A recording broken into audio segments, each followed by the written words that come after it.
इचलकरंजी महापालिका निवडणूक प्रक्रियेदरम्यान प्रतिस्पर्धी भाजपचे उमेदवार रवी रजपुते यांच्या जात प्रमाणपत्रावर हरकत दाखल करूनही निवडणूक अधिकाऱ्यांनी त्यांचा अर्ज वैध ठरवला।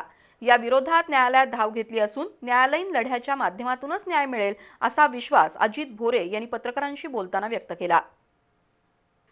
इचलकरंजीतील अजित भोरे यांनी प्रभाग क्रमांक 10 मधून शिवशाहू विकास आघाडीकडून अनुसूचित जाती प्रवर्ग गटातून महापालिकेची निवडणूक लढवली होती।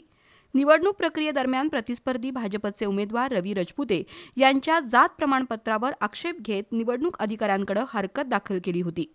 छाननी प्रक्रियेदरम्यान लेखी आणि तोंडी हरकती सादर करूनही निवडणूक अधिकाऱ्यांनी रजपुते यांचा अर्ज वैध ठरवला। हा निर्णय जाणीवपूर्वक घेतल्याचा आरोप करत न्यायालयात धाव घेतली आहे। या प्रकरणात प्रतिस्पर्धी उमेदवाराच्या संदर्भातील कथित बोगस कागदपत्रही समोर आली आहेत। त्यामुळे न्यायालयीन लढ्याच्या माध्यमातूनच न्याय मिळेल असा विश्वास अजित भोरे यांनी पत्रकारांशी बोलताना व्यक्त केला।